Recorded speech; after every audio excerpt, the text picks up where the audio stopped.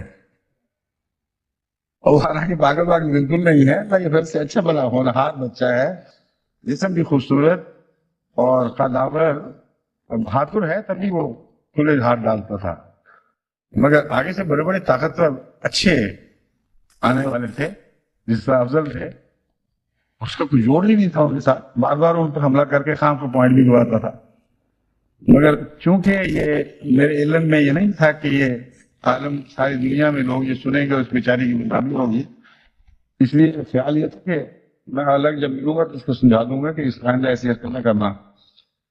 لیکن جب پتہ لگا کہ تو ساری دنیا میں بات پھیل گئی تو میں بہت ہی شرمندہ ہوا. میں نے کہا اس بیچارے نے کیا شرمندہ ہونا جتنا میں شرمندہ ہو گیا ہوں، اور فرض سمجھا کہ اس سے میں معافی ملوں. ایک بات اور مجھے بتائی گئی ہے لیکن وہ ایسی بات نہیں ہے جو کہ میں معافی رکھنا چاہتا تھا.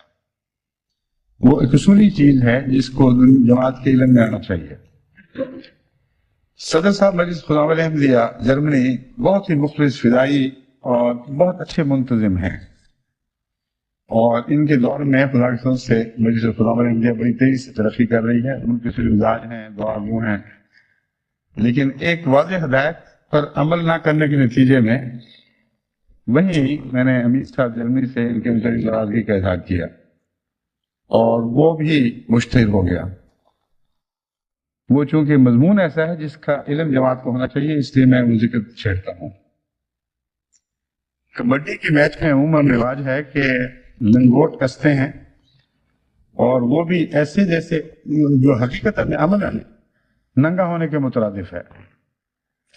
اور جب عالمی طور پر ٹیلی وائز کیا جائے ایسے پروگرام کو تو جماعت کا وقار داؤ پہ لگ جاتا ہے، جماعت کی روایات داؤ پہ لگ جاتی ہیں.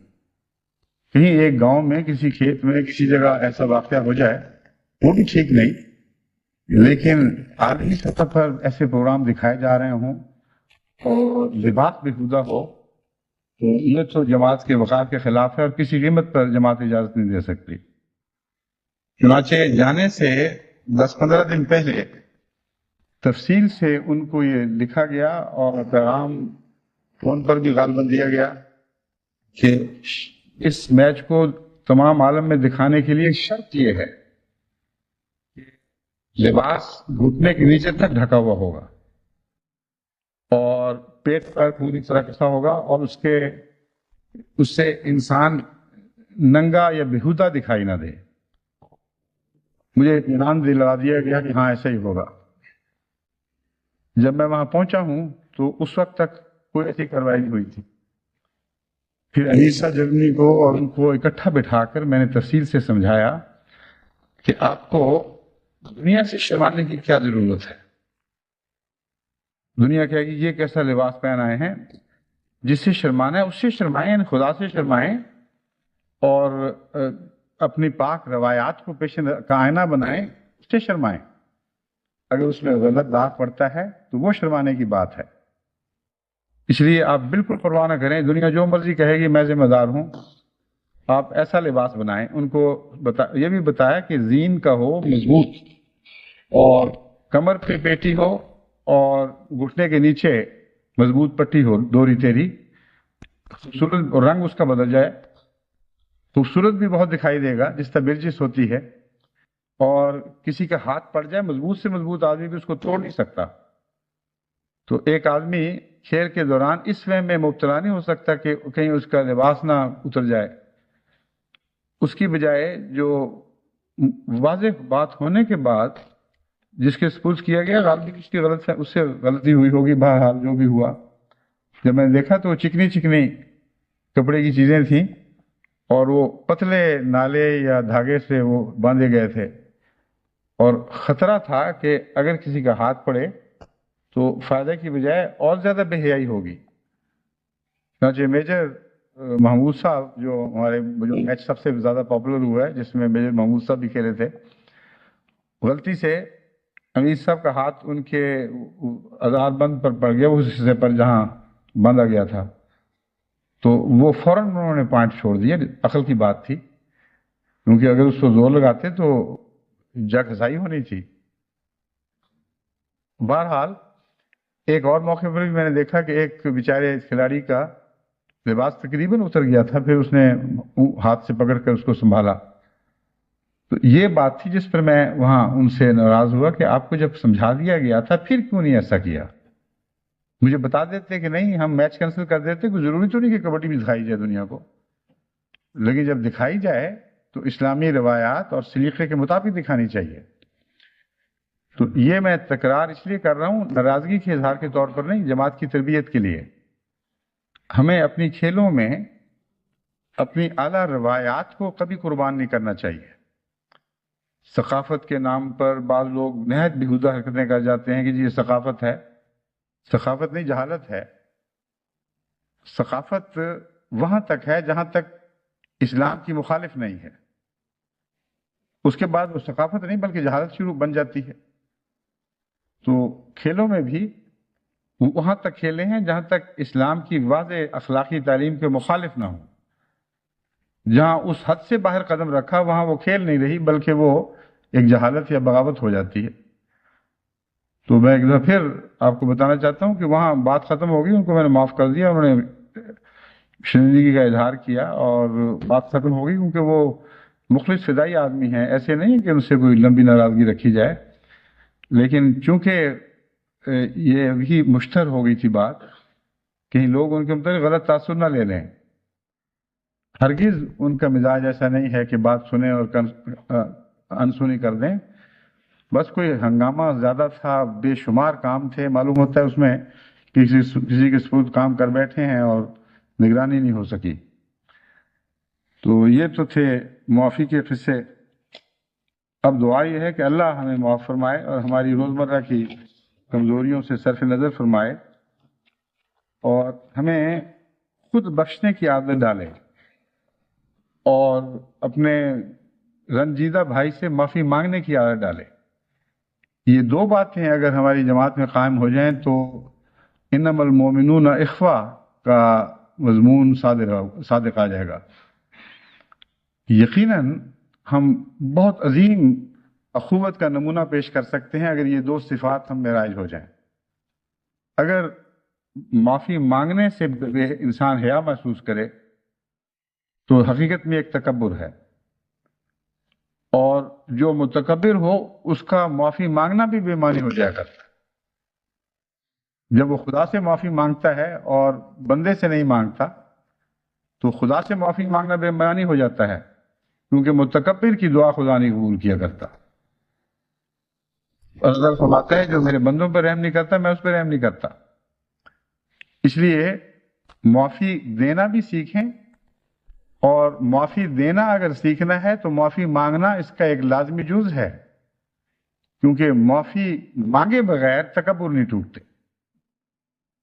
جب معافی مانگنے کا سلیقہ سیکھیں گے تو پھر معافی دینا ایک بہت ہی اہم خلق بن جائے گا۔ اور جو خدا کا بندہ معافی مانگنا بھی جانتا ہو، معافی دینا بھی جانتا ہو، مجھے امید ہے کہ اللہ تعالیٰ اس سے مغفرت کا وہ سلوک فرمائے گا جس کا اس آیت کریمہ میں ذکر فرمایا گیا ہے کہ ان اللہ یغفر الذنوب جميعا انہ هو الغفور الرحیم، کہ اللہ ہر قسم کے گناہ بخش دیتا ہے، ہر گناہ کو بخش دیتا ہے، اور وہ بہت ہی بخشش کرنے والا اور بار بار رحم کرنے والا ہے۔ اس ضمن میں نے حضرت اقدس محمد مصطفیٰ صلی اللہ علیہ وسلم کی بعض نصیحتیں چنی ہیں۔ حضرت ابو ہریرہ رضی اللہ تعالیٰ عنہ سے روایت ہے، یہ مسلم کتاب التوبہ باب فی ساعت رحمت اللہ سے لی گئی ہے حدیث۔ روایت ہے کہ آن حضرت صلی اللہ علیہ وسلم نے فرمایا، اگر مومن کو اللہ تعالیٰ کی سزا اور گرفت کا اندازہ ہو کہ کتنی سخت اور شدید ہے تو جنت کی امید ہی نہ رکھے، اور یہی سمجھے کہ اس گرفت اور سزا سے بچنا محال ہے۔ اور اگر کافر کو، یہاں مومن کو بدل کر کافر فرمایا گیا، کافر کو اللہ تعالیٰ کے خزائن رحمت کا اندازہ ہو تو اس کی جنت سے نا امید ہی نہ ہو، اور یقین کرے کہ اتنی بڑی رحمت سے بھلا کون بدقسمت محروم رہ سکتا ہے۔ یہاں مومن کی بجائے کافر کو بدل کر بہت ہی حکیمانہ بات فرمائی گئی ہے۔ مومن بخشش کی امید رکھتا ہے اور اس کے نتیجے میں بعض دفعہ بے راہ ہو جاتا ہے۔ اس کو بتایا گیا ہے کہ تم پکڑ پر نظر رکھو، اگر تم صرف بخشش پر ہی نظر رکھو گے تو ہو سکتا ہے تم سے ایسی گستاخیاں اور بدعمالیاں سرزد ہوں کہ تم بخشش کی حد سے باہر نکل جاؤ۔ کتنا حکیمانہ کلام ہے، انسان کی بخشش کر اٹھتی ہے۔ حضور اکرم صلی اللہ علیہ وسلم کی نصیحتوں کو پڑھ کر، چھوٹی سی نصیحتوں میں چھوٹے ایک لفظ میں حکمت کے خزانے بند کیے ہوئے ہوتے ہیں۔ تو مومن کو فرمایا کہ تم اللہ تعالیٰ کی پکڑ کی طرف خیال رکھنا، اور یاد رکھنا کہ اگر تمہیں پکڑ کی معرفت ہو جائے تو گناہ کی تمنا تمہارے دل سے نکل جائے گی۔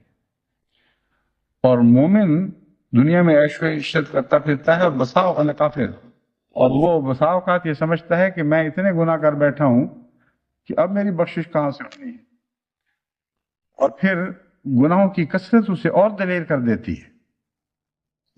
اور کافر ہونے اور مومن ہونے کے درمیان میں بہت سے درجے ہیں۔ کئی مومنوں کو ہم نے کفر کی حالت میں کی طرف منتقل ہوتے اس طرح دیکھا ہے، ایک گناہ کے بعد دوسرا، دوسرے کے بعد تیسرا، پھر یہ خیال آ جاتا ہے گناہ گار تو ہم ہو ہی چکے ہیں، اب روزمرہ کیوں نہ ایسی حرکتیں کریں، اور پھر حیا اٹھ جاتی ہے۔ تو آپ نے فرمایا، حضرت اقدس محمد رسول اللہ صلی اللہ علیہ وسلم نے فرمایا کہ کافر کو مایوس نہیں ہونا چاہیے، اللہ کی رحمت پر نظر رکھنی چاہیے۔ یہاں اس کے لیے پھر یہی آیت پیغام دیتی ہے، ان اللہ یغفر الذنوب جميعا، وہ ہر قسم کے گناہوں کو بخش سکتا ہے، تمام گناہوں کو بخش سکتا ہے اگر وہ چاہے، اس لیے توبہ سے مایوس نہ ہو، یہ مراد ہے، کیونکہ اس کی بخشش کا تعلق توبہ سے ہے۔ یہ مضمون اس کے اندر داخل ہے کہ توبہ سے اس لیے باز نہ رہے کہ خدا تعالیٰ شاید معاف کرے ہی نہ، اتنے گناہ بڑھ گئے ہیں۔ ایک اور حدیث میں جو ریاض الصالحین باب الرجعات سے لی گئی ہے، اصل حدیث کا حوالہ انہوں نے نہیں دیا کہاں سے تھا، عموماً صحیح ستہ کی احادیث ہیں جو ریاض الصالحین داخل کی گئی ہیں۔ حضرت ابن عمر رضی اللہ تعالیٰ عنہ بیان کرتے ہیں کہ میں نے حضرت صلی اللہ علیہ وسلم کو یہ فرماتے ہوئے سنا، قیامت کے دن مومن اپنے رب کے بہت قریب لے جایا جائے گا، یہاں تک کہ وہ اس کے سایہ رحمت میں آ جائے گا، پھر اللہ تعالیٰ اس سے اس کے گناہوں کا اقرار کروائے گا اور کہے گا کہ کیا تو فلاں فلاں گناہ جانتا ہے جو تو نے کیے؟ اس پر بندہ کہے گا ہاں میرے رب میں جانتا ہوں۔ اللہ تعالیٰ فرمائے گا دنیا میں میں نے اس گناہ کے متعلق تیری پردہ پوشی کی، اور اب قیامت کے دن تمہارا وہ گناہ بخشتا ہوں، اگر صرف نیکیوں کا اعمال نامہ دیا جائے گا۔ یہاں حدیث کے الفاظ میں پتہ چلتا ہے کہ کان میں خدا تعالیٰ سرگوشی کرے گا، ورنہ بظاہر تو یہ تصور ایسا ہے جو صرف انسان کے اوپر ہی صادق آتا ہے، لیکن اللہ تعالیٰ کا کان میں سرگوشی کرنا ایک بہت ہی پیار کی تمثیل ہے۔ اور ایک حدیث کے الفاظ مجھے یاد ہے کہ اوجھل کر کے دوسروں سے، جیسے کسی بچے کو پردے میں لے لے ماں، اپنی چادر کی لپیٹ میں لے کر پیار سے بات کرے، اس طرح اللہ تعالیٰ اپنے اس بندے کو مخاطب کر کے فرمائے گا کہ اس دنیا میں میں نے تیری پردہ پوشی کی تھی نا، مگر تجھے پتہ ہے کیا کیا گناہ تھے؟ ہاں میرے رب مجھے سب پتہ ہے، تو پھر دنیا میں کی تھی تو اب بھی میں کرتا ہوں۔ اس مضمون کا بھی بہت گہرا تعلق بخشش کے فلسفے کو سمجھنے سے ہے۔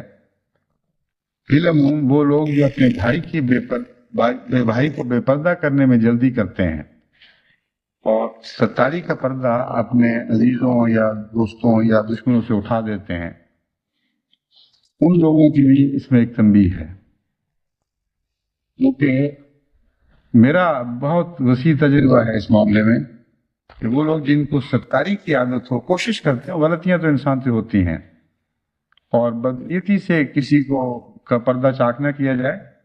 یہ پیار کی باتوں میں بعض دفعہ انسان کسی غلطی کا ذکر کر دیتا ہے، مگر وہ اور بات ہے. واقعتاً کسی کی بدی سے پردہ اٹھانا اور اسے دنیا میں ذلیل و رسوا کرنے کی نیت سے ایسا کرنا، یہ ایک ایسا گناہ ہے جس کے نتیجے میں اللہ تعالیٰ ایسے شخص سے اپنی ستاری کی پردہ اٹھا لیتا ہے، اور جس سے دنیا میں پردہ اٹھ جائے پھر آخرت میں بھی وہ پردہ اٹھ جائے. بس اگر آخرت میں اپنے گناہوں پر ستاری کا پردہ ڈالنے کی تمنا رکھتے ہو تو اس دنیا میں اپنے بھائیوں اور عزیزوں کی کمزوریوں پر اپنی ستاری کا پردہ ڈالا کرو. اس سے اللہ تعالیٰ کے حضور ستاری کی زیادہ توقع رکھی جا سکتی ہے.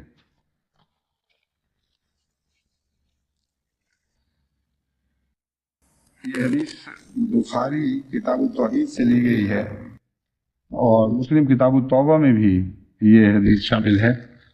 حضرت ابو ہریرہ رضی اللہ تعالیٰ عنہ بیان کرتے ہیں کہ حضرت صلی اللہ علیہ وآلہ وسلم نے اپنے رب کی طرف سے ہمیں یہ بات بتائی کہ اللہ تعالیٰ فرماتا ہے.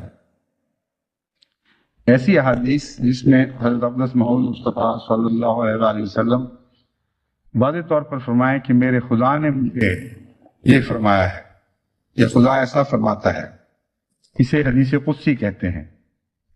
یعنی قرآن کریم کی آیات کے علاوہ بھی خدا تعالیٰ بکثرت حضرت اقدس محمد رسول اللہ سے ہم کلام ہوا ہے، رویا کی صورت میں بھی اور ظاہری صورت میں، کشفی صورت میں بھی، اور بہت سی جگہ آپ کی طرز بیان سے پتہ لگ جاتا ہے کہ خدا کے سمجھانے کے بعد آپ نے ایسی بات کہی ہے، لیکن ہر جگہ ذکر نہیں ملتا.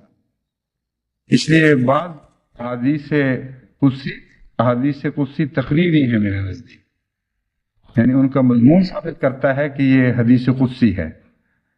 لیکن بعض حدیث قدسی ایسی ہوتی ہیں جن میں راوی بیان کرتا ہے کہ حضرت صلی اللہ علیہ وآلہ وسلم نے واضحتاً خدا تعالیٰ کی طرف منسوب کرتے ہوئے فرمایا کہ اللہ نے مجھے یہ کہا ہے. بس یہ ان حدیث میں سے ہے. میں اپنے رب کی طرف سے ہمیں یہ بات بتائی کہ اللہ تعالیٰ فرماتا ہے میرا بندہ گناہ کرتا ہے اور پھر دعا مانگتا ہے کہ اے اللہ میرے گناہ بخش دے. اس پر اللہ تعالیٰ فرماتا ہے میرے بندے نے ناسمجھی سے گناہ تو کیا، میرے بندے نے ناسمجھی سے گناہ تو کیا، لیکن اسے علم ہے کہ اس کا ایک رب ہے، اسے علم ہے کہ اس کا ایک رب ہے جو گناہ بخش دیتا ہے، چاہے تو پکڑ بھی لے. پھر میرا بندہ توبہ پکڑ دیتا ہے اور گناہ کرنے لگ جاتا ہے، اور پھر نازل ہو کر کہتا ہے اے میرے رب میرے گناہ بخش دے یا میرا گناہ بخش دے. اللہ تعالیٰ فرماتا ہے کہ میرے بندے نے گناہ کیا لیکن وہ جانتا ہے کہ اس کا ایک رب ہے، وہ گناہوں کو معاف بھی فرماتا ہے اور گرفت بھی کرتا ہے. پھر بندہ توبہ توڑ دیتا ہے اور گناہ کرتا ہے، لیکن نادم ہو کر دعا مانگتا ہے کہ اے میرے رب میرے گناہ بخش.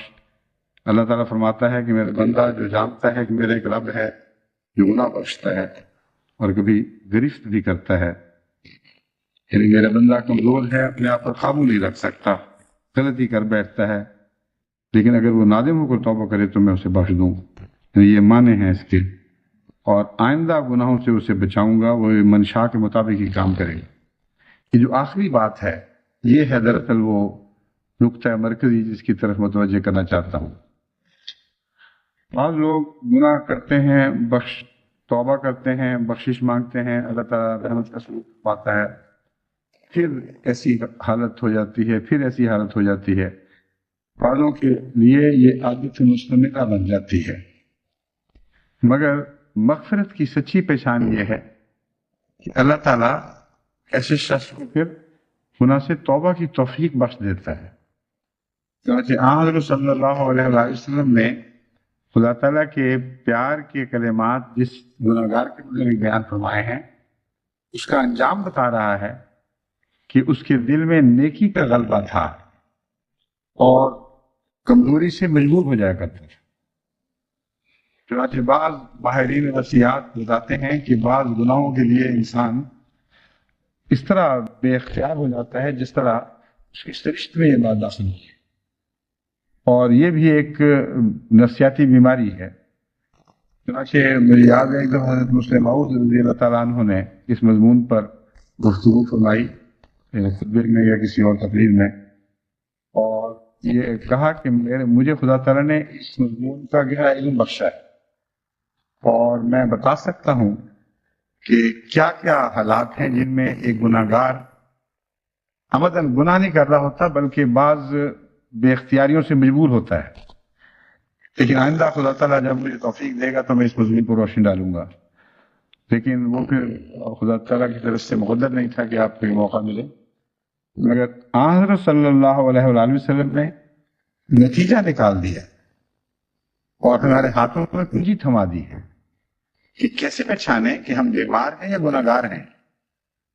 اللہ تعالیٰ بیماریوں سے شفا بخش سکتا ہے، اور اگر ایک گناہ گار بے حیائی کی وجہ سے تکرار کرتا ہے تو اس کے متعلق یہ خوشخبری نہیں ہے کہ خدا تعالیٰ پھر اسے اس بیماری سے شفا بخش دے گا، لیکن وہ گناہ گار جو حقیقتاً تائب ہوتا ہے اور نادم ہوتا ہے اور بار بار خدا کے حضور چلاتا ہے اور شرمندگی کا اظہار کرتا ہے، اس کے متعلق فرمایا کہ اللہ تعالیٰ نے حضور کو خبر دی میں اسے بخش دوں گا اور آئندہ گناہوں سے اسے بچاؤں گا، میری منشا کے مطابق ہی کام کرے۔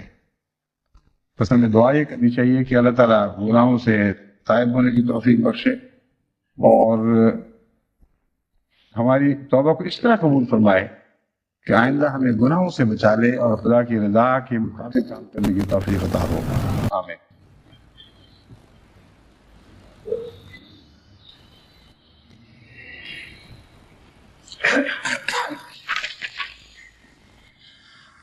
الحمد لله نحمده ونستعينه ونستغفره ونؤمن به ونتوكل عليه ونعوذ بالله من شرور أنفسنا ومن سيئات أعمالنا من يهده الله فلا مضل له ومن يضلله فلا هادي له ونشهد أن لا إله إلا الله وحده لا شريك له ونشهد أن محمدا عبده ورسوله عباد الله رحمكم الله إن الله يأمر بالعدل والإحسان وإيتاء ذي القربى وينهى عن الفحشاء والمنكر والبغي يعظكم لعلكم تذكرون اذكروا الله يذكركم وادعوه يستجب لكم ولذكر الله أكبر۔ ما كان محمد